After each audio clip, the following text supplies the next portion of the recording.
And after that, I decided to become a movie star.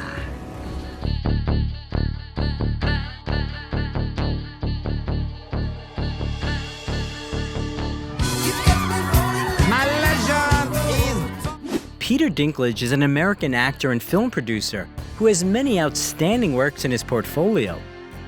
The actor destroyed all stereotypes about appearance and achieved fame not because of his condition, but as a result of hard work and perseverance. In this video, we will tell you about the life of a small actor with a huge talent.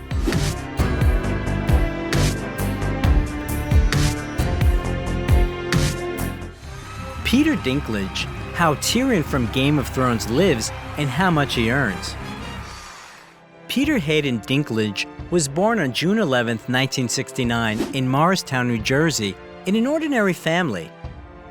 His mother, Diane, worked as a music teacher in elementary school, and his father, John Carl, was an insurance agent, but he was out of work for several months a year. The actor has German, Irish, and English blood in his veins. At the time of Peter's birth, the family was already raising a son, Jonathan. In early childhood, the future actor was diagnosed with a rare gene mutation, achondroplasia. This is a type of dwarfism in which the growth of limbs slows down. Although the head and body develop according to the norm, it is noteworthy that only Peter was diagnosed with this condition. The rest of the family members are absolutely healthy. At the age of 5, the boy underwent surgery to straighten his legs, but doctors couldn't do more. In adolescence, Dinklage's height stopped at 4 feet 5 inches, while his weight was 77 pounds. Peter attended the Del Barton Catholic School for Boys. Because of his appearance, he was often bullied by his peers, and because of that, he became hot-tempered and unsociable. In an interview, Dinklage admitted that he managed to cope with the pressure of society thanks to his family, who taught him to accept himself. With age, the boy began to treat his condition with humor, which added to his confidence. In the 5th grade, Peter played the main role in the school production of The Velveteen Rabbit and received such a storm of applause that he decided to become an actor. After that, he participated in many productions until graduation. In his spare time, Dinklage developed his talent by performing puppet shows for neighbors with his older brother. By the way, Jonathan also had good acting skills, but his love for music prevailed, and he became a professional violinist. An interesting fact is that Bruce Springsteen's manager lived next door to the Dinklages. The famous musician often rehearsed there, and according to Peter's family, it was loud and they didn't like it at all. After graduating from high school in 1987, the actor enrolled at the Bennington Theatre College in Vermont, where he chose to major in playwriting. There, the guy proved himself as a talented and hardworking student, as well as a wonderful friend. Peter spent his extracurricular time, like all ordinary students, at loud parties with alcohol and music. He even performed with his own punk band, Wizzy, where he played trumpet and was one of the singers. In memory of his carefree youth, Dinklage has a noticeable scar along his face, which he received during one of his concerts, jumping on stage. In 1991, the young man graduated from college. After that, he and his best friend Ian Bell went to New York, where they planned to open a theater company. The guys didn't have much money, so they rented a cheap apartment in Brooklyn with a horde of rats and no heating. For a long time, Peter couldn't find a job, theater groups didn't hire him, and movie producers only offered him to play leprechauns or gnomes. He refused to take them on principle, since most of them mocked people with dwarfism. After numerous casting failures, Dinklage got a job at a data processing company, but the money he earned was barely enough to pay the rent. Peter admitted that at that time he could often afford only a pack of chips a day. In the end, the guys were evicted for non-payment, after which Peter had to ask friends for a place to stay. Soon Dinklage got lucky and received a role in an independent movie. In 1995, the aspiring actor made his screen debut in the comedy drama Living in Oblivion, where his partner on the set was Steve Buscemi, who became his good friend. Do you know anyone who's had a dream with a dwarf in it? No! I don't even have dreams with dwarves in them. The only place I've seen dwarves in dreams is in stupid movies like this. In the film, Peter actually played himself, an actor who, due to dwarfism, is offered only stereotypical roles. However, despite the fact that Dinklage's acting received high reviews from critics, he couldn't find an agent. In 1996, Peter starred in Mickey Rourke's action movie Bullet, but was not even listed in the official credits. In subsequent years, he only received minor roles in low-budget films, among which the most notable were Safe Men, Human Nature, Just a Kiss, 13 Moons, and the TV series Third Watch. In 2003, Dinklage appeared in the drama The Station Agent, where he was cast as a reclusive dwarf, doomed to endless ridicule by others. Really angry? About what? Being a dwarf. This role was a real breakthrough in his career and brought him many nominations for film awards, including the Screen Actors Guild Award for Outstanding Performance by a Male Actor in a Leading Role. In the same year, the actor starred in the Christmas comedy film Elf and in the drama Tiptoes, where his partners on the set were Gary Oldman, Matthew McConaughey, and Kate Beckinsale. Peter also appeared on the stage of the New York Public Theater, playing the titular role in Shakespeare's Richard III, which was his longtime dream. Subsequently, Dinklage performed in many more plays. His love of the theater played a crucial role in the actor's personal life. Back in the late 90s, he met a theater director, Erica Schmidt, and a strong friendship arose between the young people based on mutual interest in dramatic art. And over the years, it turned into love. In 2004, Peter proposed to his beloved, and a year later, the couple had a modest wedding. In 2005, Dinklage starred in the TV series Life as We Know It and Entourage, the drama The Baxter, the comedy Surviving Eden, and in the drama Lassie, where he played an artist of a traveling circus. Then his filmography was replenished with the TV series Threshold and Nip Tuck, the romantic fantasy Penelope, and the crime drama Find Me Guilty, which also starred Vin Diesel. Despite the fact that the film failed at the box office, Peter's acting received high reviews from critics. In 2007, Dinklage played a mad scientist in the family fantasy Underdog, and also starred in the British comedy Death at a Funeral as Peter, who appears at a funeral ceremony and declares that he was the lover of the deceased, demanding money from his relatives for silence. How do you think that makes me feel? No, I'll tell you how that makes me feel. Cheap. Like a cheap slut. Don't you think I deserve something?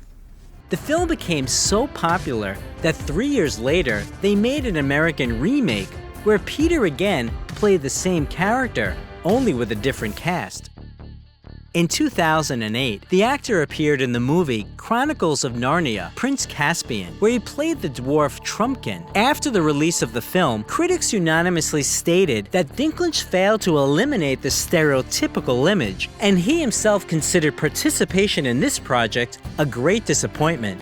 Then Peter's filmography was replenished with such works as the sitcom 30 Rock, the drama St. John of Las Vegas, the drama I Love You Too, the thriller The Last Rites of Ransom Pride, and the dark comedy Pete Smalls is Dead, where the man also acted as an executive producer.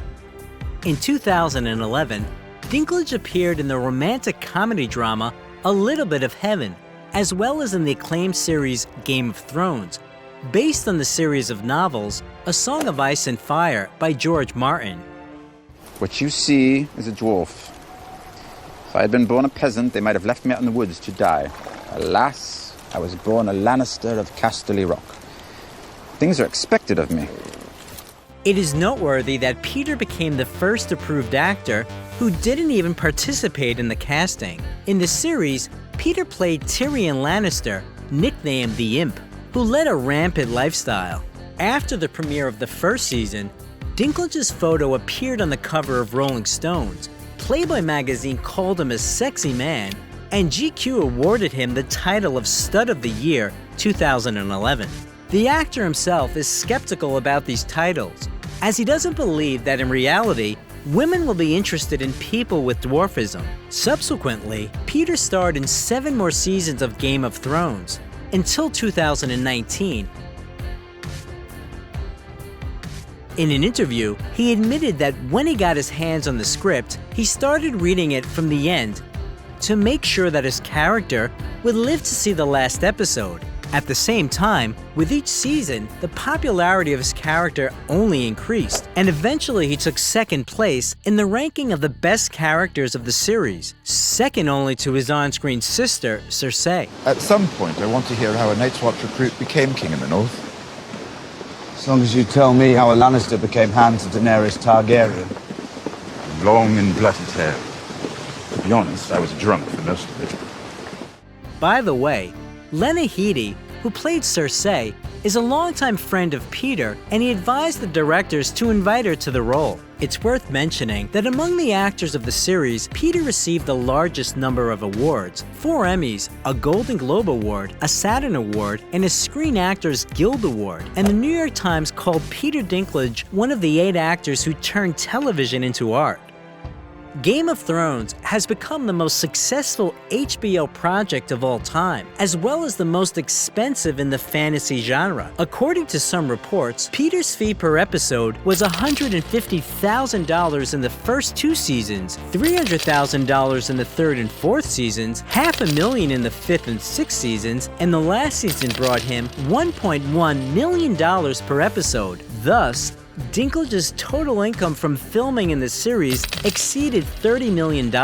In between Game of Thrones seasons, the actor participated in other projects, voicing cartoon characters Scrat's Continental Crack-Up Part 2, Ice Age Continental Drift, Rick and Morty, and Angry Birds Movie 2. He also voiced Tyrion in the video game based on the series. In addition, Peter appeared in several films.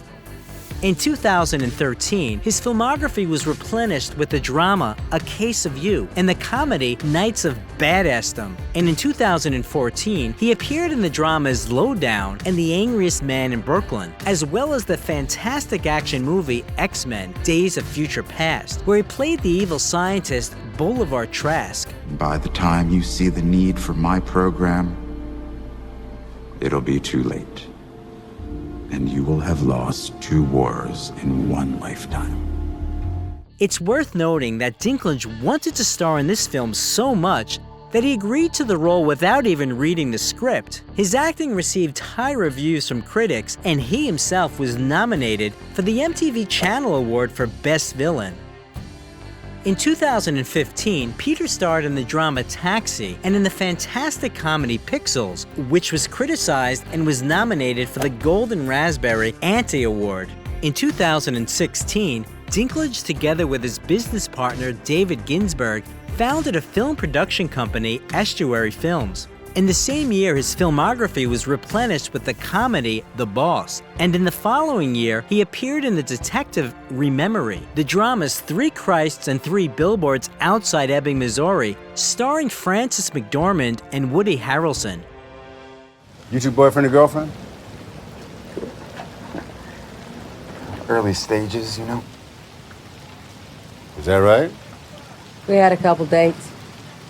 The latter picture received high reviews from critics, and the creators, along with the actors, received many awards, including 2 Oscars and 4 Golden Globes. Despite the fact that Peter himself didn't receive anything for his role, the audience noted his image as one of the most memorable. In 2018, the actor played the main role in the fantastic drama I Think We're Alone Now, and in the biographical film My Dinner with Hervé, which tells about the last days of the French actor Hervé Villechaize. Being famous is like being drunk, except the whole world is drunk with you. By the way, in both films, Peter was also a producer. In the same year, Dinklage appeared as a giant dwarf in the superhero movie Avengers: Infinity War, which became one of the highest-grossing films in history. What happened here? You were supposed to protect us. Asgard was supposed to protect us! Asgard is destroyed. In 2019, Peter played a cameo role in the comedy Between Two Ferns, the movie, and next year he starred in the thriller I Care a Lot. He also voiced one of the characters of the cartoon The Croods: A New Age. In 2021, Dinklage appeared in the title role in the musical Cyrano, based on the plot of the stage play of the same name, the script of which was written by his wife. Freak. Is that it? Have you exhausted your dictionary of scorn? Interestingly enough, he literally begged Erica to choose him for this role, as he dreamed of singing on stage. However, unlike the original work, the disadvantage of the main character is not a huge nose, but a small stature. For his brilliant performance in the musical, Peter was nominated for a Golden Globe. Now Peter's acting career is still on the rise. In the summer of 2022, the comedy American Dreamer premiered. Also, the filming of the movies She Came to Me, The Toxic Avenger, and Brothers has already been completed. And The Hunger Games, The Ballad of Songbirds and Snakes, and Hit Pig are at the stage of filming. To date, Dinklage's fortune is estimated at $25 million, which includes film royalties and advertising contracts. In 2017, Peter starred in an advertising short film of the beer brand Estrella Damm, and in 2018, he rapped in a commercial for Doritos and Mountain Dew with Morgan Freeman. The actor also advertised Cisco's The Network Intuitive. The funny thing is that Dinklage, having become famous, signed such a serious contract, because at the beginning of his career, he was only offered the role of elves in Christmas advertising, which he refused. The celebrity carefully hides his personal life from the public. Peter doesn't have social media accounts and is very angry when paparazzi are watching his family. The media learned that in December 2011, his wife gave birth to his daughter, whose name they don't disclose, and in September 2017, another child appeared in the family, whose gender and name are also unknown. According to some reports, the children don't inherit their father's condition. Dinklage and his family lived in Manhattan for a long time, where he could often be seen walking his dog or riding a scooter. A few years ago, the couple moved to a country house with a huge garden, which Peter enjoys taking care of. But all this remained hidden from the cameras and the prying eyes of fans. The actor owns a Chrysler 300, which was designed specifically for his condition. For obvious reasons, he also orders custom-made outfits or buys clothes in children's stores. Dinklage has been a vegetarian since the age of 16. When he needed to eat meat on the set of Game of Thrones, instead of real meat, they used tofu or just fake food. Peter is also a member of several animal rights organizations. One, he voiced the video Face Your Food on behalf of PETA, promoting eating vegan food for ethical reasons. The actor was repeatedly asked if he, as a celebrity, wanted to represent the interests of people with dwarfism. Dinklage replied that even now, he doesn't always manage to put up with his condition. So it would be hypocritical to try to help people cope with something that he can't cope with himself. However, he still took advantage of his popularity to draw attention to one incident. In 2012, in his speech at the Golden Globe ceremony, he mentioned the actor with dwarfism, Martin Henderson, who was thrown by a drunk rugby player at a New Zealand bar. As a result of the fall, Henderson suffered spinal damage and eventually died of his injuries in 2016.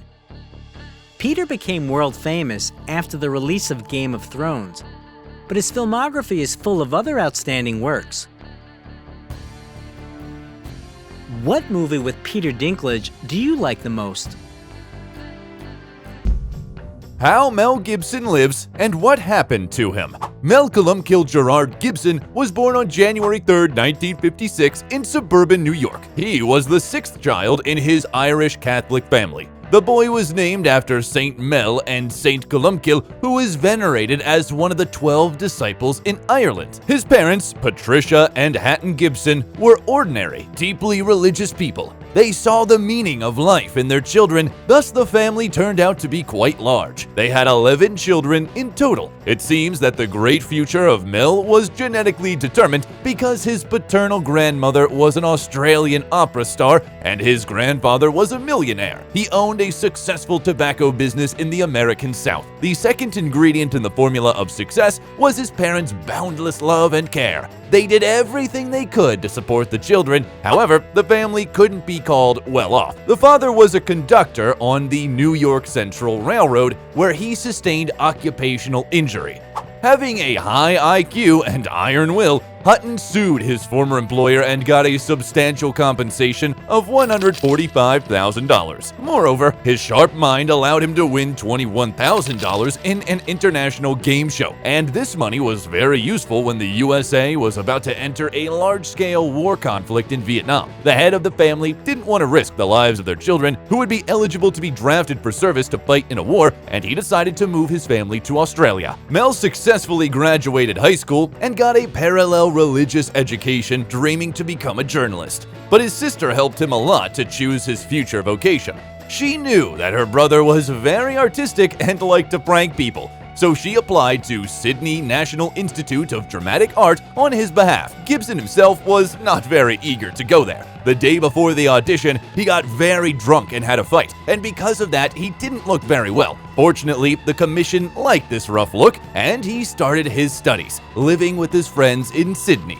Among these friends was future Oscar winner Geoffrey Rush. While still a student, Mel appeared in his first movie, Summer City. This way, he earned only $400. Right after graduation, he started to receive offers for roles in movies, as well as an invitation to join the National Theatre Company. His first steps in this field brought him success. Almost simultaneously, two movies hit the theaters: critically acclaimed movie Tim and a cult dystopian movie Mad Max, directed by George Miller. It'll take you 10 minutes to hack through it with this. Now, if you're lucky, you can hack through your ankle in 5 minutes. Go. The Grim Road movie brought fame to the aspiring actor, and he earned 15,000 Australian dollars for that role, and eventually, Mad Max turned out to be the most successful Australian movie, grossing over $100 million worldwide. At first, the young actor didn't expect to get the lead role because he showed up to the audition after another fight. His face was swollen because of the bruises and abrasions. That's why he was advised to come back a few weeks later to try to get a role as one of the bandits. After getting himself together, Mel came back to the audition, and they offered him to try out the role of Max. No one realized that this handsome young man was there before, hungover and beaten. Fate gave Mel one gift after another, and this time he got lucky in his personal life. He met a charming dentist's assistant, Robin Moore. The couple met in Adelaide. The actor came there touring with the theater, but there's also an alternative version, according to which they met with the help of a dating agency. Perhaps he had to use the services of the professional matchmakers because as a young man, Gibson suffered from an inferiority complex. He had a lot of fleeting relationships, he fought a lot, he drank a lot, and he got in all kinds of trouble. After another fight, Mel was on the verge of death, and that was the reason for him to turn his life around. In 1980, Mel and Robin got married. The marriage was very solid. It lasted for almost 30 years. They had 7 children, 5 sons, and 2 daughters. Getting a reliable refuge in his wife, Gibson proceeded to conquer the screens. In 1981, he starred in Miller's Mad Max 2: The Road Warrior. 2 days ago, I saw a vehicle that had hauled that tanker. You want to get out of here? You talk to me. The movie was received well by the audience and praised by the critics. It was mentioned as one of the best movies of that year. Mel earned $120,000 for the shooting. At the same time, he appeared in several successful movies. A war drama Gallipoli about the hardships of the First World War, for which Gibson earned 35,000 Australian dollars, and Attack Force Z, an action film about the Second World War, which brought the actor 1,000 Australian dollars, and a romantic drama film called The Year of Living Dangerously, in which he starred with Sigourney Weaver. In the next couple of years, Gibson rocked Hollywood like a hurricane. He starred in one top-notch film after another. In 1984, an adventure drama, The Bounty, came out. Then the actor starred in the drama film called The River, which he got nominated for several Oscars, and a drama film called Mrs. Soffel. The popularity of the actor brought him a $1 million contract with a Japanese brewery called Asahi. According to the contract, the actor was obligated to regularly appear in public with a beer can. Gibson was thoroughly fulfilling the obligation, drinking around 8 cans of beer a day in a row, and when advised to replace beer with tea or water, he refused. Probably that contract backfired at Gibson because during this time he lost his driver's license for 3 months and got a $400 fine for drunk driving. In 1985, the third Mad Max movie was released. This was the last time Gibson played that role. Mad Max Beyond Thunderdome was spectacular and action-packed, and Mel got 1.2 million Australian dollars for the role. Wow. If you find him, what then? I'll ask him to return what's mine. Oh, and of course he'll be desperate to clear his conscience. He will be. You that good? Mm-hmm. He finally established his presence on the Hollywood Olympus by playing the lead role in the cult classic action movie Lethal Weapon in 1987. $100,000. $100,000. Did you hear what he said? 100,000? I'm sorry, I can't afford that, not on my salary. The movie brought its creators a bunch of awards, including an Academy Award nomination for Best Sound Mixing. Martin Riggs, masterfully created by Mel, is one of the best cinema characters according to Empire magazine. They filmed an alternative beginning depicting the main character as a less likable person, as well as the ending. They weren't included in the DVD release. The success of the first film prompted the producers to make a sequel, and between the two parts of the franchise, Gibson starred in a crime film, Tequila Sunrise. After the end of the filming of Lethal Weapon 2 in 1989, it became clear that it's not commercially reasonable to kill this character, and the original script was rewritten to allow another sequel to be made. There are 4 movies in the franchise in total. And Riggs, one more thing. What? You know what that says? Yeah. Same thing as that, but I don't give a... Mel had to refuse the role of Batman to be able to star in the sequel. However, the magnificent performance in the first film gave Gibson the opportunity to fulfill the dream of any actor to play Hamlet in the film adaptation of Shakespeare's tragedy. The scene of Riggs' suicide attempt left director Franco Zeffirelli speechless, and he wanted only Mel to play the lead role. None of the major film companies wanted to fund the adaptation, so Gibson had to create his own company to begin the filming. This is how Icon Production was created. It introduced more than 20 movies. As a logo, Mel Gibson used a fragment of the Virgin of Vladimir icon. This made Mel Gibson very busy in the 90s. He starred in Bird on a Wire, Forever Young, and the action movie Air America. He got paid $7 million for the latter. In 1992, the fans saw the next movie about Martin Riggs. The third Lethal Weapon was a massive box office success and made Gibson richer by $10 million. Then, the American Western comedy Maverick thundered at the box offices, and Mel received even more money for it, $15 million. I might have said a gutless cheat, but never a coward. Cheat! Never call a man a coward. I was teasing. Teasing! Oh. I don't like being teased. Besides, the ambitious Australian man tried his hand at directing. He filmed his first movie and played the lead role in it, The Man Without a Face. Despite the hopes, was not successful, which can't be said about Gibson's next movie. The epic historical war drama about Scotland's struggle for freedom, Braveheart, blew up the screen. You tell your king that William Wallace will not be ruled, and nor will any Scot while I live. The proof of the appreciation were 10 Oscar nominations. The movie won 5 of them, including one to Mel Gibson himself for Best Director. He also won a Golden Globe for Best Director. The story of the film creation is full of fun facts. For example, Mel's character is only 20 years old according to the script, and the actor himself was 38 at the time of the filming. Initially, the movie was supposed to be much more gruesome, but they cut out controversial scenes from the film to lower the age rating. The animal rights activists had some issues with the movie because they didn't believe that no horses was harmed during the filming. Gibson managed to get out of the scandal. He proved that some horses were mechanical. In 2000, in a special auction, the sword that was used by Gibson during the filming was sold for $170,000. In 1995, Mel tried his hand at animation. He took part in voice acting in 2 projects, Casper and Pocahontas. Right after that, Gibson starred in 2 thriller movies for which he got $20 million, Ransom and Conspiracy Theory. In 1998, Lethal Weapon 4 was released. Mel broke his personal record again and got $25 million for the role.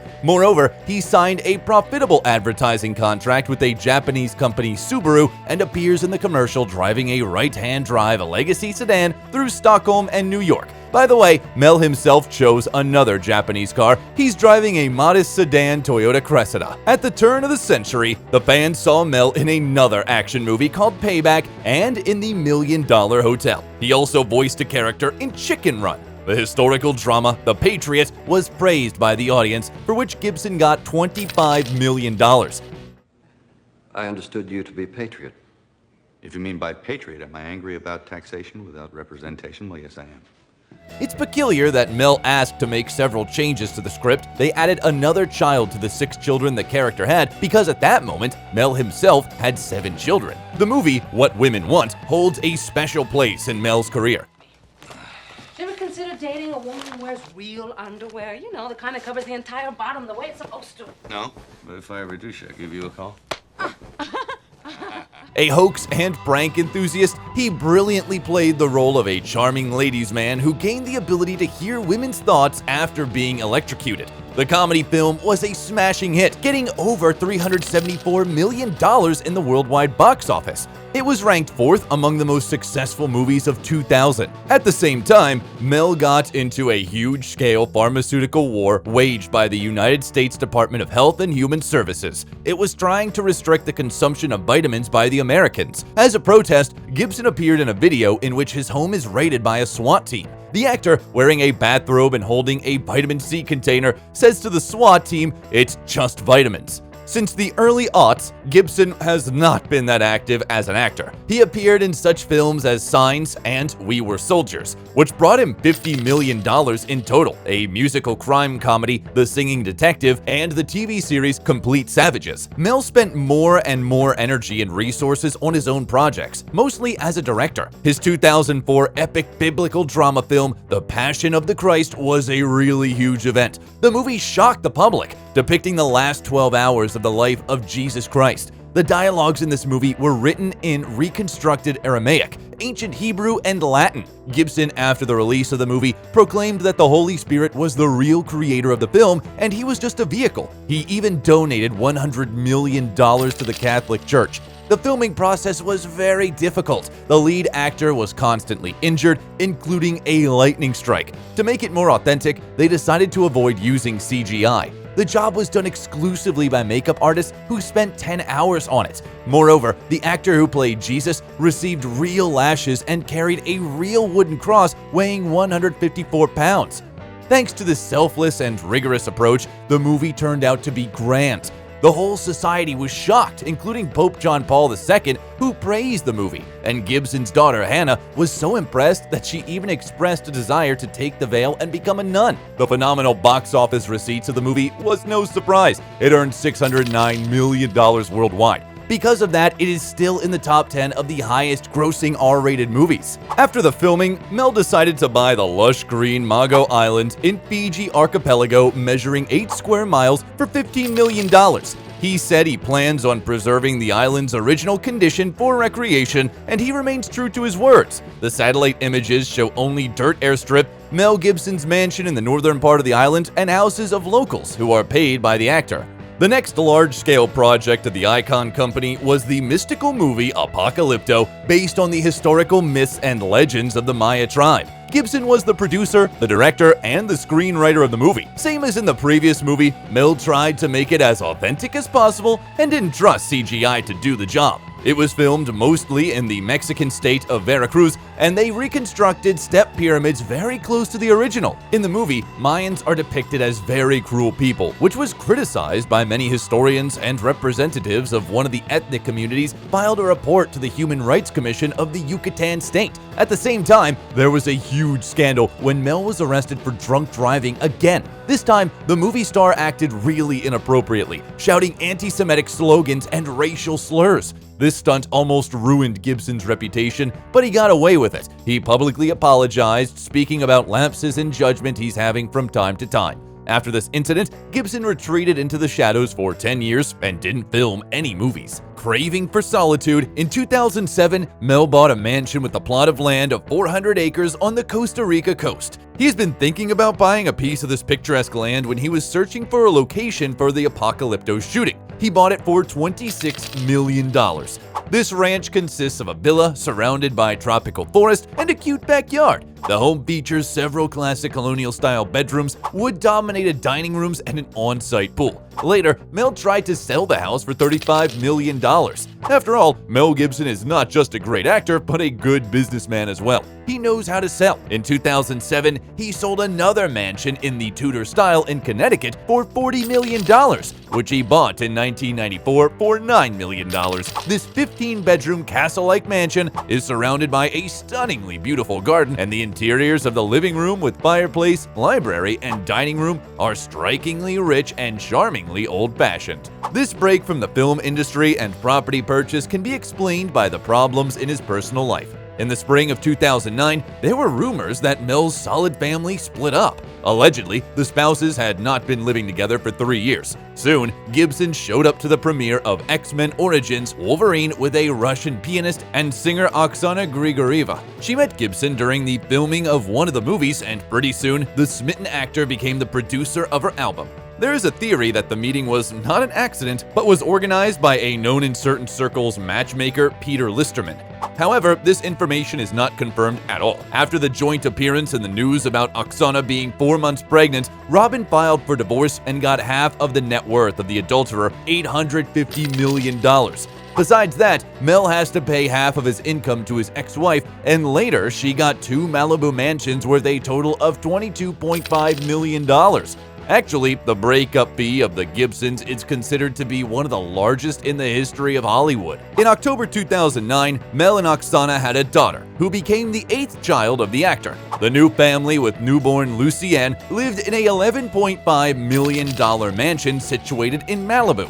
Mel bought the house from his friend, David Duchovny, but the family life didn't work out, and after 18 months, the couple split up, and a few months later, Grigorieva filed a police report stating that she was physically abused by Gibson. They have opened a criminal case against Mel, and he received 3 years suspended sentence, a $400 fine, and a restraining order prohibiting him from seeing their mutual daughter. Also, the court ordered him to pay his common-law spouse a $750,000 compensation and pay $40,000 each month until the child reaches the age of 18. Also, Oksana got a mansion in Sherman Oaks, which Gibson bought in 2009 for $2.4 million. The court ordered Mel to pay maintenance costs as well, but the woman wanted more, so she posted on social media a recorded phone call between her and Mel, during which he used racial slurs. This almost cost the actor his career and reputation. Many people turned against him, but not Jodie Foster, Robert Downey Jr., Robert Rodriguez, and Sylvester Stallone. They helped out the actor. Thanks to Rodriguez and Stallone, he managed to appear in such movies as Machete Kills, where he played a villain for the first time, and The Expendables 3. He thinks I'm joking. I'm not joking. You should see me when I'm angry. You'd be very impressed, then very dead. As a result of the loud scandal, the filming of the action movie Get the Gringo was delayed, and the premiere of the eccentric drama The Beaver was cancelled. It was planned to premiere in December 2010, considering the Oscar nominations, but it was released only in May 2011. The premiere was a flop. The movie failed at the box office. To top it all off, in 2010, the actor got into a car accident. He crashed his Maserati car against a rock cliff on one of the Malibu roads. Fortunately, Gibson was not harmed, which can't be said about the car. It had to be towed. It was completely totaled. After this point, the actor decided to drive a convenient electric smart car. He's been driving it for many years already. Mel tried to forget about the previous relationship, and in 2012, it was reported that he's dating athlete Ashley Cusato, but it didn't last very long. The next period of Mel's life can be considered a reset. He was completely inactive both in professional and personal life. Only in 2016, Gibson renewed his activity. He appeared in the action film Bloodfather and then directed Hacksaw Ridge, which brought him an Oscar nomination as Best Actor. Also, it was reported that his new girlfriend, Rosalind Ross, is pregnant with the actor's 9th child. On January 20, 2017, the couple had a baby. They named him Lars Gerard. Thus, Mel has the second place in the top of actors with the largest number of kids. Only Charlie Chaplin had more kids than Mel. He had 11. But something tells us that Gibson may beat this record. In the last couple of years, Gibson appeared as an actor in such movies as Dragged Across Concrete, Boss Level, Force of Nature, Dangerous, and Daddy's Home 2. Why does a duck have feathers? Why? To cover up his butt quack. Hey, kids, I got a good one for you. 2 dead hookers wash up on the shore. Hey, whoa, shut up. The most peculiar film he starred in recently is probably The Professor and the Madman, 2018. This movie was in production for 17 years. The filming process was full of scandals and lawsuits, so the production company Voltage Pictures banned the crew from filming in Oxford, England. The reason given was budget overruns and lack of time, and as a result, the filming was moved to Ireland. Enraged, Gibson couldn't let the company cripple his film this way, and he tried to ban the release of the film through the court, but he failed. In revenge, he decided not to participate in the advertising campaign. In 2020, there was a premiere of a comedy action film, Batman, with Mel Gibson in the lead role. Remember when my bacon went through the vegan sugar-free phase? Yeah. I was lucky to survive it. Must have lost 12 pounds. In 2021, Gibson appeared in the action films Agent Game, Dangerous, and Last Looks. And the following year, audiences could see the actor in Father Stu, On the Line, Hot Seat, Panama, and Bandit. After all the lawsuits and alimony, Mel Gibson's net worth is now $425 million. Despite the fact that according to some open source estimates, Mel received a record sum of $450 million for The Passion of the Christ and invested only $30 million of his personal money. According to the most recent accounts, Mel is not sitting idle. Gibson is gonna be the director of Lethal Weapon 5. Besides, he will play the lead role in the Continental miniseries, which is about to be released. The most intriguing is the rumor that the actor is working on the sequel of his epic film about the life and death of Jesus Christ called The Passion of the Christ Resurrection, where Gibson will act as director, screenwriter, and producer. We tried our best to tell you all about the life of this brilliant actor, talented director, and unique person, Mel Gibson. Do you think he'll manage to surprise the world with a new masterpiece as he did with Braveheart and The Passion of the Christ? If you liked the video, leave a like and subscribe to the channel so you don't miss anything interesting.